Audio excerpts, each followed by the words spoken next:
우리는 이런 교회 되게 하소서라고 하는 주제로 요한계시록 2장과 3장 말씀을 함께 살펴보고 있습니다. 소위 소아시아 7교회에 주신 우리 주님의 말씀입니다. 오늘 우리가 함께 생각해 보려고 하는 교회는 이제 두 번째 교회가 되는 서머나 교회입니다. 지도를 보시면 요한계시록 7교회의 위치가 표시가 되어 있습니다. 빨간 점으로 표시된 지역들이 7개가 되는데요. 요한계시록 2장부터 3장을 보시면 왼쪽 아래 에베소 교회부터 시작해서 시계 방향으로 돌아가면서 7교회를 차례차례 언급합니다. 빨간 박스 안에 들어있는 것은 오늘 우리가 살펴보려고 하는 서머나 교회가 되죠. 조금 더 정확하게 말하면 에베소, 서머나, 버가모, 두아디라, 사대, 빌라델비아, 마지막 라우디게아까지 7교회가 되는 것입니다. 서머나는 보시는 지도에서 또 직감하실 수 있는 것처럼 에베소 북쪽에 있습니다. 에베소 북쪽으로 한 40마일 정도 떨어진 곳에 위치한 역시나 항구 도시입니다.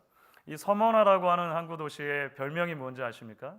에게해 진주라고 하는 별명을 가지고 있어요. 그러니까 굉장히 아름다운 미항이었던 것 같습니다. 그래서 이제 여러모로 볼 때 첫 번째 교회가 위치했었던 에베소라고 하는 도시와 경쟁적인 그 관계에 있었다라고 볼 수 있을 것 같습니다. 그러니까 상업과 교통의 중심지라고 하는 경제 사회적인 측면에서도 그렇고요. 또 종교적인 면에서도 그랬던 것 같아요. 말씀드렸던 것처럼 에베소는 가장 유명한 것이 아데미 신전으로 유명했었거든요. 이 서머나에는 로마 신들을 주로 섬기는 아폴로, 아프로디테, 제우스 이런 신들을 위해서 건축된 신전들이 상당히 있었고, 황배 숭배가 신격화되기 시작하면서 이곳에는 이제 황제를 숭배하는 신전도 있었던 것으로 그렇게 역사가 기록을 합니다. 그런데 참 놀랍죠. 이런 도시에도 하나님의 교회가 세워진 것입니다. 물론 우리는 성경이 이 서머나 교회가 처음에 어떻게 시작되었는가에 대해서는 침묵하고 있다는 것을 압니다. 그럼에도 불구하고 전반적인 흐름에 맞추어서 짐작을 해볼 수는 있을 것 같아요.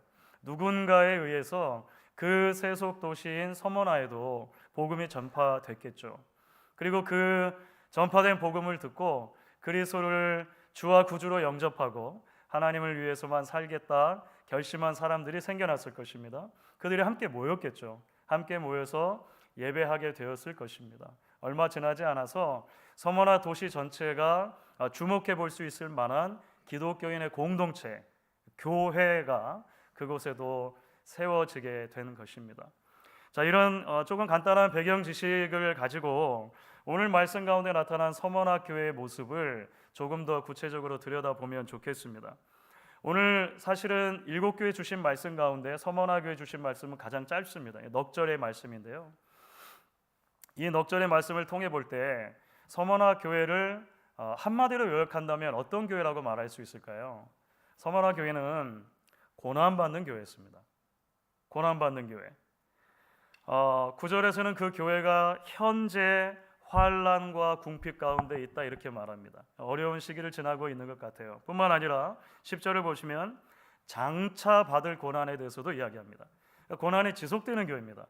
서머나 교회를 한마디로 요약하면 끝없는 고난 가운데 있는 교회 이렇게 말할 수 있겠죠. 여러분 좀 더 구체적으로 서머나 교회에 닥친 이 환난과 궁핍이라고 하는 것이 어떤 종류의 고난이라고 말할 수 있을까요? 오늘 말씀 가운데 그런 열쇠를 조금 찾아볼 수가 있는데요. 그들이 당하고 있는 환난, 우선적으로 유대인들의 비방과 관련이 됩니다. 유대인들의 비방이라고 하는 표현이 9절에 사용되죠. 여기서 비방이라고 하는 말은 법정 용어라고 이해하면 쉽습니다. 다시 말하면 유대인들이 그리스도인들을 로마 법정에, 세속 법정에 고소했다라고 하는 것입니다. 그러니까 서머나 지역에서는 그런 일들이 빈번히 있었던 것 같아요. 여러분, 왜 유대인들이 기독교인들을 로마 법정에 고소를 하게 되었을까요? 사실 여러 가지 이유로 당시의 유대인들이 로마 지역 곳곳에 흩어져 살아가고 있는데 로마 사회 속에서 일종의 특권을 누리고 있었다라고 볼 수는 있을 것 같습니다. 왜냐하면 이 유대인들의 신앙과 전통을 로마 사람들도 잘 알게 된 거예요. 그래서 그들의 종교를 그냥 자체로 인정해주고 세금도 조금 감면해주고 이런 일이 있었습니다. 왜냐하면 그렇게 해야 유대인들이 로마 사회 안에서 흩어져 살아갈 때 순응하고 크게 문제를 일으키지 않을 것이다, 이렇게 생각했던 것이죠. 자, 그런데 여러분, 기독교가 처음 생겨났을 때를 생각하면 로마인들의 입장에서 볼 때 기독교나 유대교나 별로 다른 게 없어 보였어요. 그렇죠. 기독교인들이나 유대인들이나 전부 다 여호와 하나님을 믿는, 같은 하나님을 믿는 것처럼 보이는 거예요. 그래서 유대교 안에 이미 사두개파나 바리새파나 이런 다양한 종파들이 존재했던 것처럼 기독교, 당시에는 그냥 나사렛 당 이렇게도 불렀거든요. 그 나사렛 당이 또 하나의 유대교의 종파이겠거니 이렇게 로마인들이 생각한 것입니다. 그런데 유대인들의 입장에서 볼 땐 그게 싫은 거예요. 그게 싫은 거예요. 왜 싫었을까요? 갈릴리 저 총구석 출신인 예수, 나사렛 사람, 예수라고 하는 사람이 메시아라고 주장하잖아요. 그게 싫죠. 더군다나 그 예수를 믿으면 혈통적으로 유대인이 아니라 이방인들, 헬라인들도 누구나 하나님의 자녀가 될 수 있다라고 선포하는 거예요. 싫은 거예요. 나아가서 로마 사회 안에서 기독교인들이 유대인들이 누리고 있는 그런 특권을 함께 누리는 것이 죽기보다 싫었습니다. 이거 우리만 누려야 되는 거잖아요. 그래서 자꾸 유대인들이 기독교인들을 사회 법정에, 로마 법정에 고소하는 일들이 생겼더라는 것입니다. 그러면서 강조하는 거예요. 이 나사렛 이단은 유대교하고 다른 거예요. 이거 막 강조해요. 그래서 유대인들이 하루에 3번 드리는 기도가 있었거든요. 18개의 기도 제목으로 된 기도 가운데 저 나사렛 이단이 빨리 망하게 해주십시오라는 기도가 있었어요. 당시에 매일 유대인들은 그렇게 기도를 드렸습니다. 거기에 더불어서 유대인들이 이제 기독교인들을 향한 누명들을 씌우게 되는데요. 사실 역사적으로 잘 기록이 되어져 있습니다. 대표적인 몇 가지 그런 고소의 제목들이 있었습니다. 기독교인들은 모였을 때마다 성찬식을 하더라는 거예요. 지난주에도 우리가 성찬식 했죠. 이 사람들 식인을 한다. 살을 먹고 피를 먹는다는 거잖아요. 식인을 한다라고 하는 오해를 자꾸 불러일으킵니다. 거룩한 입맞춤으로 서로 교제하는 전통이 초대교회에 있었습니다. 이 사람들을 근친상간한다, 동성애자다, 이렇게 모함을 하기 쉽죠. 하나님의 나라를 선포하니까 로마와 또 다른 나라를 세우려고 하는 사람들이다. 로마를 정복하려고 하는 사람들이다. 전복시키려고 하는 사람들이다. 이런 종류의 누명을 씌워서 법정에 자꾸 고소를 하게 되는 거예요. 서머나의 그리스도인들이 그런 여러 가지 이유 때문에 이제 정치적인 핍박을 받게 되는 것입니다. 감옥에 갇히기도 하고 이후에는 순교하는 일들도 빈번하게 생기게 됐습니다. 이런 뿐만 아닙니다. 이런 이제 박해, 직접적인 박해와 더불어서 오늘 본문을 보시면 그들이 궁핍했다 이렇게 되어 있습니다. 궁핍하다라고 하는 단어가 단순하게 삶의 여유가 조금 없는 정도, 그러니까 100불짜리를 못 먹고 10불짜리를 먹는 정도, 이런 것을 말하는 게 아니고요. 삶의 가장 기본적인 필요마저 채워지지 않는 아주 절실한 가난을 말하는 거예요. 서머나 교인들이 그런 경제적인 어려움을 겪고 있었다는 것입니다. 이유가 무엇일까?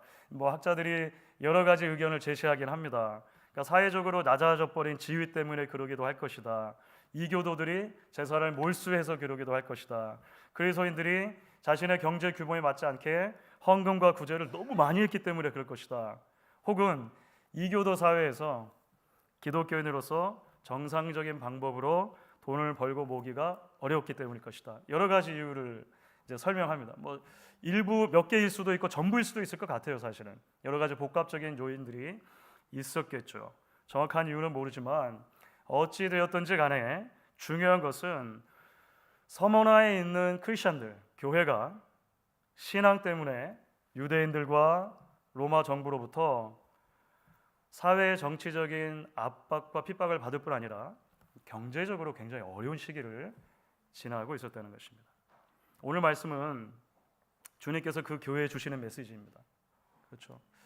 주님께서 그 교회에게 주시는 메시지가 크게 2가지로 나뉘게 돼요. 하나는 격려와 위로의 메시지고 또 하나는 도전과 권면의 메시지입니다.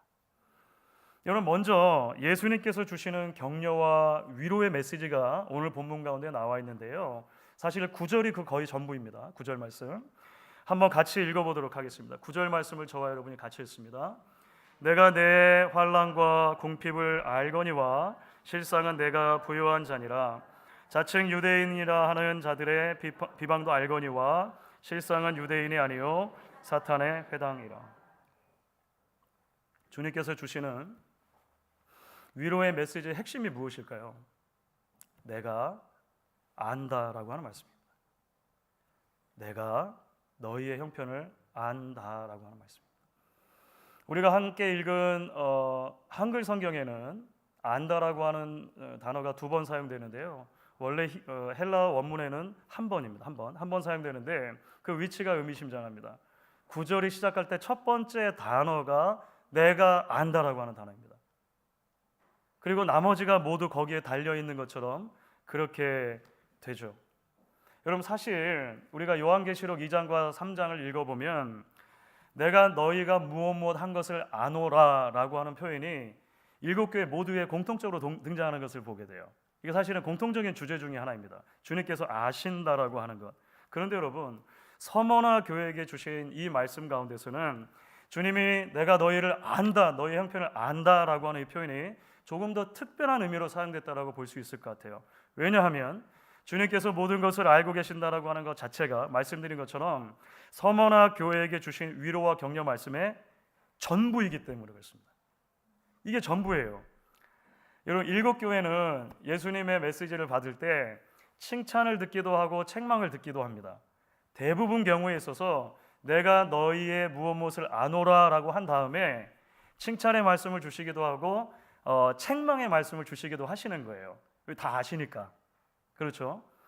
7교회 가운데 빌라델비아 교회와 더불어서 서머나 교회는 주님의 책망을 받지 않은 교회거든요. 책망이 전혀 없어요. 그런데 빌라델비아 교회와 다른 점 뭐냐면 빌라델비아 교회는 내가 너희를 아노라 한 다음에 이런저런 것들에서 칭찬을 해요. 서머나 교회는 그게 없어요.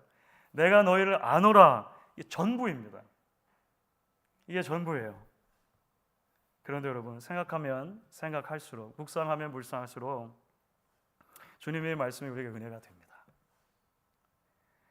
이 말씀에서 우리 한 사람 한 사람을 향하신, 주의 몸된 교회를 향하신 주님의 공감의 마음을 보기 때문에 그래요. 주님의 위로의 전부가 서머나 교회는 뭐냐면 내가 너희를 공감한다는 것입니다.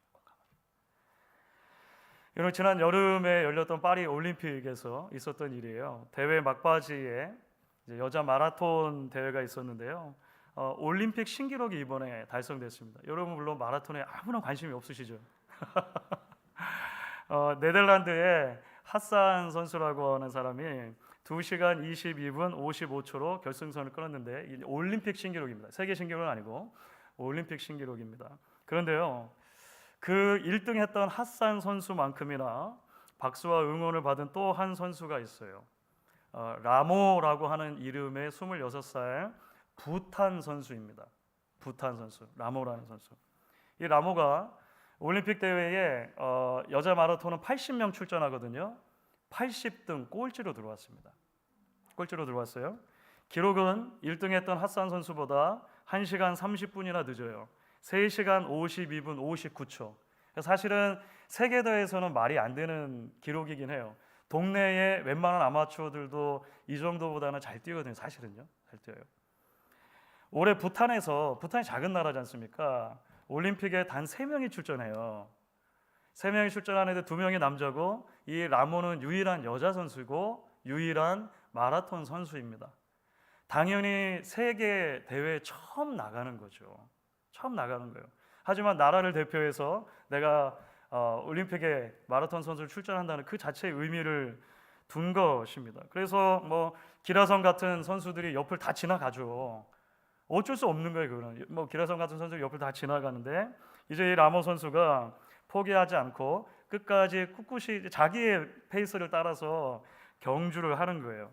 걷기도 하고 뛰기도 하고 하면서 이제 그 코스를 달려가요. 그런데 중간쯤부터 놀라운 일이 벌어지기 시작합니다.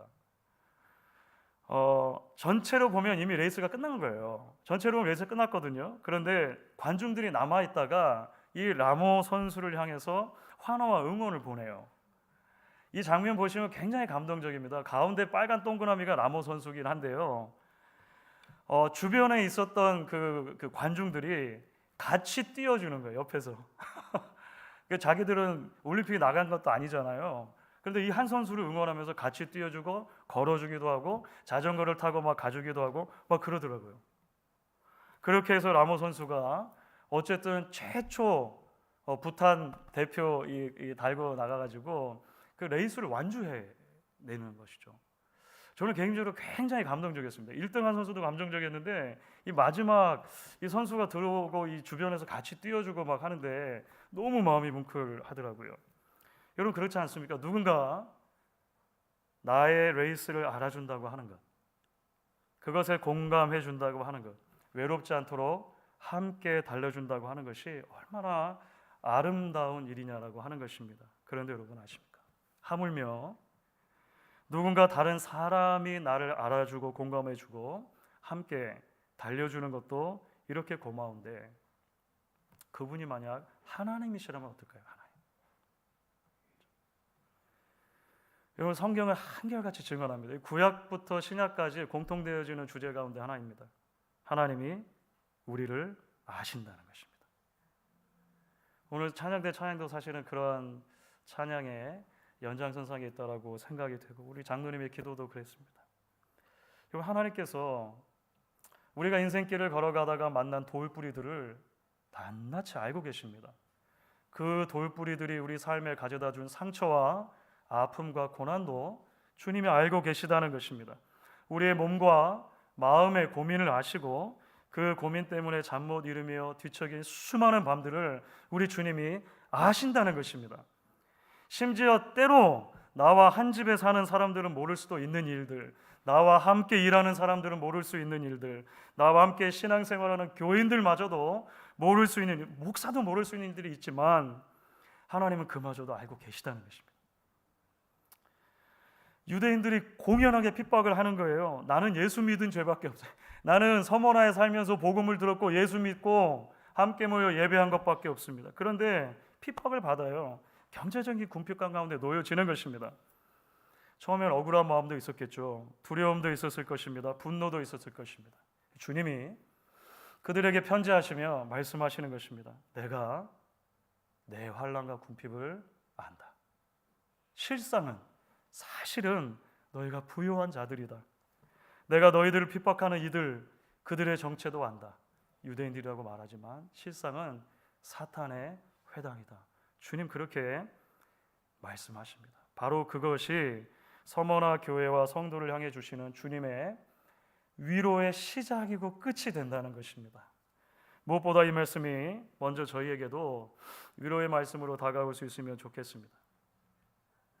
주께서 우리의 모든 형편과 처지, 과거와 현재와 미래를 아신다라고 하는 이 흔들 수 없는 진리가 오늘도 흙먼지 투성이 인생길을 걸어가는 저와 여러분을 다시 일으켜 세워주실 수 있기를 축복합니다. 여러분 이제 주님께서 한 걸음을 더 나아가시죠. 이런 위로의 말씀에서 한 걸음을 더 나아가셔서 서머나 교회에게 권면과 도전의 말씀을 주십니다. 권면과 도전의 말씀도 거의 한 절에 집약되어져 있는데요. 그 10절 말씀입니다. 이런 10절 같이 한번 읽어볼까요? 같이 읽습니다. 너는 장차 받을 고난을 두려워하지 말라. 볼지어다 마귀가 장차 너희 가운데에서 몇 사람을 옥에 던져 시험을 받게 하리니 너희가 10일 동안 환난을 받으리라. 내가 죽도록 충성하라. 그리하면 내가 생명의 면류관을 내게 주리라. 오늘 주님의 이 말씀도 크게 두 부분으로 나눠져요. 전반부는 장차 임할 시험과 환난에 대한 경고의 말씀입니다. 후반부는 그 시험과 환난의 때를 어떻게 이겨갈 것인가에 대한 도전의 말씀이죠. 자, 그런데 여러분 생각해 보면 이 10절 말씀이 전반부 메시지와 후반부 메시지를 연결할 때 우리가 흔히 생각할 수 있는 소위 복받는 삶과 조금 거리가 먼 것처럼 보이는 메시지로 연결합니다. 여러분 그런 거 느끼지 않으셨습니까? 너는 장차 받을 고난을 두려워하지 말아라. 왜냐하면 내가 그 모든 고난을 곧 싹 다 걷어갈 것이기 때문이다. 주님이 그렇게 말씀하진 않으세요. 오늘 말씀 보시면 네가 죽기는 왜 죽니? 내가 너를 얼마나 사랑하는데. 다른 사람은 시험받고 상하고 망할지 몰라도 내가 너만은 그런 험한 꼴을 보지 않도록 지켜줄 것이다. 주님은 그렇게 약속하지도 않으십니다. 10절 말씀 핵심 뭐냐면 환난과 시험과 고난이 앞으로 분명히 있을 것이라는 것입니다. 그리고 한 걸음을 더 나아가서 이렇게 말씀하시는 것이죠. 그러나 내가 죽도록 충성하라.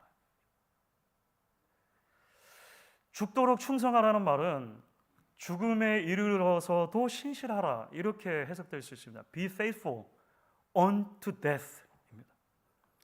죽음을 피해가게 해줄게가 아니고 신앙 때문에 죽을 수도 있지만 어떻게 보면 죽음이 전제되는 것처럼 보이지 않습니까? 죽음의 순간까지라도 신실해야 하는 거야 라고 주님이 말씀을 하세요. 여러분 어떠십니까? 여러분 말씀드린 대로 서머나 교회는 이미 힘든 교회.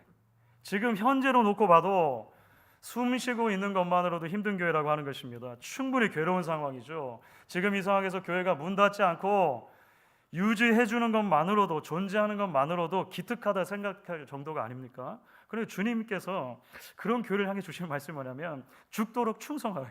죽도록 충성하라.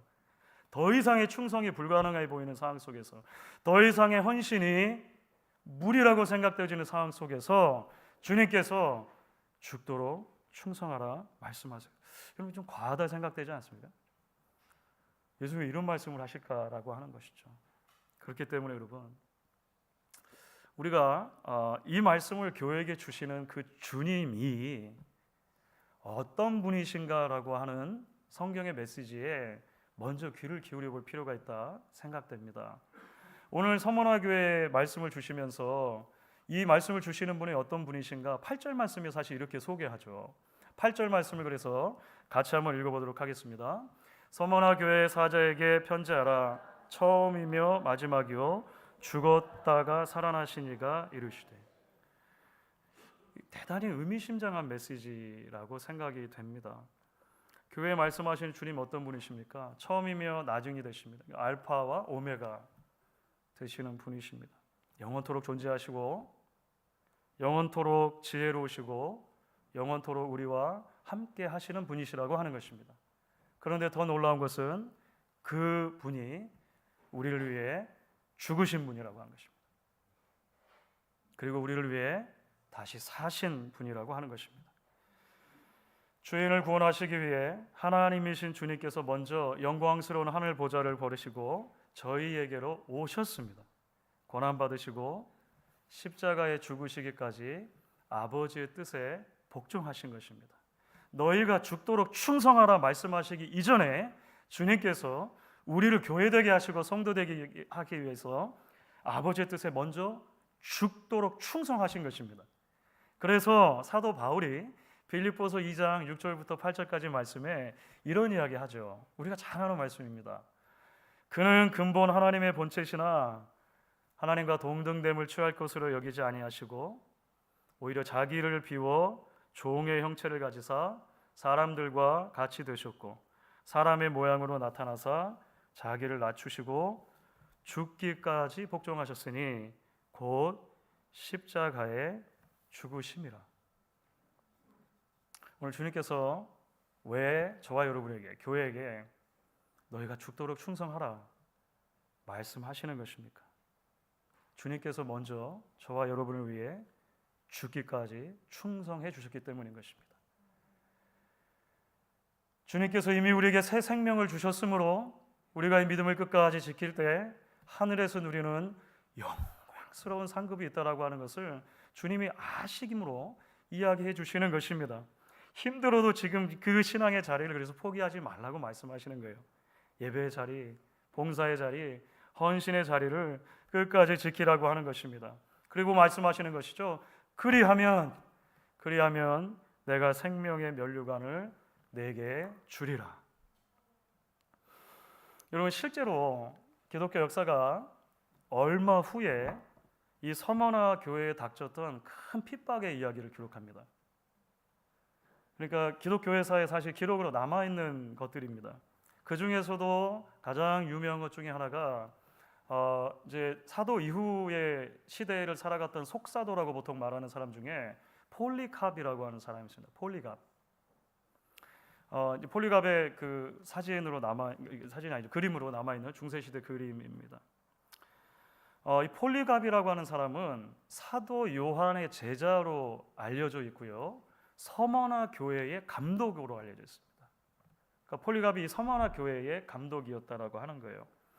폴리갑의 순교가 AD 155년경이고 요한계시록이 쓰여진 것이 AD 95년 정도로 생각하니까, 그러면 요한계시록의 메시지를 받고 나서 60년 뒤에 이 폴리갑은 순교한 것입니다. 순교 당시 그의 나이가 적어도 86세 혹은 100세까지 보기 때문에 어떤 학자들은 요한계시록의 이 서머나 교회를 향한 교회 이 말씀이 주어졌을 때 그 교회에 이미 리더 사자로 폴리갑이 있었을 것이다라고 믿는 분들이 굉장히 많아요. 여러 가지로 정황으로 볼 때 이 추론이 충분히 가능한 부분이 되죠. 그러니까 이 편지를 폴리갑이 받았다라고 상상을 해보는 것입니다. 폴리갑의 그 순교 일화 사화는 초대교회에 널리 알려져 있었다고 말씀드렸죠. 그 중에 유명한 일화가 있습니다. 폴리갑을 잡아오라고 명령했던 로마의 총독이 노세한 그를 향해서 회유를 시도해요. 근데 회유의 내용이 이런 거였습니다. 황제가 신이니까 황제의 이름으로 맹세하라. 그러면 너를 석방해 줄 것이다. 그리스도를 한 번만 부인하고 욕하고 황제를 신이라고 말해라. 이렇게 말했어요. 그러니까 눈 딱 한 번만 감고 그죠? 하면 살려주겠다는 것입니다. 그때 폴리갑이 이런 말을 하죠. 내가 86년 동안 그분을 섬겨왔지만 그분은 내게 절대로 해를 입히신 일이 없습니다. 하나님이 나를 실망시킨 적이 86년 동안 한 번도 없었다는 거예요. 그 예수님이. 그런데 내가 어떻게 나의 왕이요 나의 구주이신 그분을 욕할 수 있겠습니까? 총독이 그래서 그를 화형에 처하겠다고 위협하거든요. 그 말합니다. 당신은 1시간 동안 타다 잠시 후면 꺼져버리는 불로 나를 위협하고 있지만 경건치 못한 자들을 위해 예비된 심판과 영원한 형벌의 불에 대해서는 전혀 모르고 있습니다. 어째서 이렇게 지체하고 있습니까? 당신이 원하는 대로 속히 시행하시오. 실제로 폴리갑은 화형을 통해 순교한 것으로 그렇게 기록이 되어져 있습니다. 주 안에서 사랑하는 여러분, 물론 우리 모두가 폴리갑처럼 순교할 수는 없을 것입니다. 그럴 필요도 없을지 모르겠어요. 하지만 그의 고백은 여전히 우리의 고백이 되어져야 한다, 그렇게 생각합니다. 나를 사랑하셔서 자신의 전부를 주신 주님이 오늘 나를 충성의 삶으로 초대하시기 때문입니다. 그 부르심에 오늘 믿음으로 응답할 수 있는 저와 여러분 되실 수 있기를 주의 이름으로 축원하겠습니다.